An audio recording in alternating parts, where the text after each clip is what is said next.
Okay, so the next standard of duties to clients is fair dealing, which is third B. Fair dealing, as the name suggests, tells the members and the candidates to deal fairly with their clients. Mind you, fair is not equal to equally. Fairly means impartially, it doesn't mean equally. So there could be different service level agreements with different clients, right? कुछ clients हो सकते हैं जिन्होंने premium services ली हैं, जहाँ पे आप उनको फोन करने वाले हो, हर एक क्लाइंट को फोन जाएगा, हर एक के लिए एक डेडिकेटेड सर्विस लेवल मैनेजर है. But there could be another service level agreement with different clients which just has information going to and fro on over email. ठीक है, वो खाली जो इंफॉर्मेशन होगा वो ईमेल के थ्रू पास ऑन होने वाला है.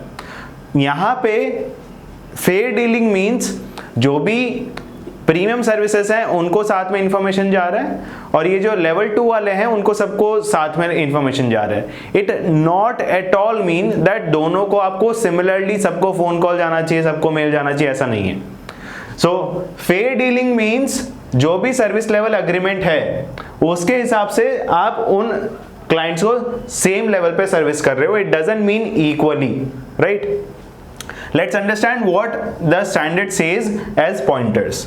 First one is, do not discriminate against clients when disseminating recommendation or taking investment action. अगर आपको कोई भी ऐसा सिक्योरिटी लग रहा है कि this is a good security to buy, it's a recommendation that will be taking into account, अगर वो रिकमेंडेशन को आप डिससेमिनेट कर रहे हो, अपने क्लाइंट्स में बांट रहे हो कि you can buy these securities, तो आपको डिससेमिनेट जो करना है वो एक साथ में जाना चाहिए. ऐसा नहीं होना चाहिए कि आप कुछ जैसे लेवल 2 वाले जो आपके नॉन प्रीमियम क्लाइंट्स हैं उनके पास इंफॉर्मेशन गई नहीं और खाली प्रीमियम क्लाइंट के पास चली गई इंफॉर्मेशन. ऐसा नहीं होना चाहिए, right? Information should be passed on to each of your client irrespective of service level agreement, but in a manner that it is written down in the agreement. जो premium client है उनको हो सकता है सबको फोन भी जा रहा हो, सबको रिलेशनशिप मैनेजर अपने से खुद से जाके मिल भी रहा हो, बट लेवल 2 वाले जो हैं, जो नॉन प्रीमियम क्लाइंट्स हैं, उनको आप हो सकता है you are just sending out emails, but it should not discriminate in terms of disseminating. सबके पास इंफॉर्मेशन जाना चाहिए.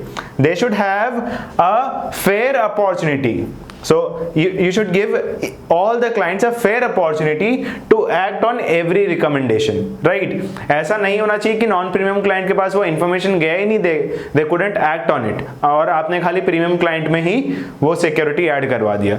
So whenever you are taking investment action or disseminating recommendation, all the clients should have opportunity to act on it. Right अगर आपको second level वालों को opportunity ही नहीं देना है तो आपको वो वाले क्लाइंट्स लेने ही नहीं चाहिए. Right, so that's the whole point that this standard wants to make. Every client should have a equal opportunity in terms of receiving the recommendation and also acting on it, right? So that is fair dealing. It also says if there is any change in recommendation, आपने पहले bye बोला था, आप बोल रहे हो कि नहीं we have changed the recommendation to sell और vice versa, वो recommendation जब तक सबके पास जा रहा है there could be some clients who are unaware of that. तो अगर कोई भी unaware client है और वो पुराने रिकमेंडेशन के साथ ऑर्डर कर रहा है, let's say first recommendation was buy, now you have change it to sell. अगर वो क्लाइंट कॉल करके बोल रहा है कि आप मेरे अकाउंट में वो बाय कर लो, you should advise him or her before accepting those orders, right?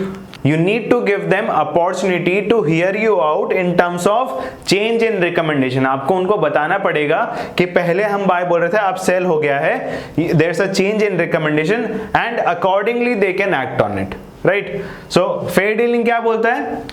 हर एक क्लाइंट के पास इंफॉर्मेशन जाना चाहिए in the manner that it is written in the SLAs, service level agreements, and हर एक क्लाइंट के पास एक अपॉर्चुनिटी होना चाहिए कि वो रिकमेंडेशन पे एक्ट भी कर सके. If you have sent out the premium client some recommendation मान लो 2 दिन पहले, और जो नॉन प्रीमियम क्लाइंट है उनको आप आज भेज रहे हो, और प्रीमियम क्लाइंट ने जो भी let's say it was an IPO which was open for 2 days, तो प्रीमियम क्लाइंट के पास तो 2 दिन का मौका था, उन लोग ने रिकमेंडेशन पे एक्ट कर लिया, बट रिमेनिंग जो आपके लेवल 2 क्लाइंट्स हैं उनके पास तो अपॉर्चुनिटी ही नहीं आई. So that shouldn't happen. That will be a violation to this standard. Everyone should have that information, and at the same time they should have fair opportunity to act on it.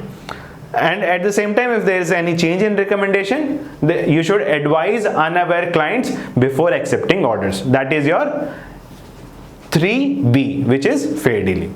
Thank you.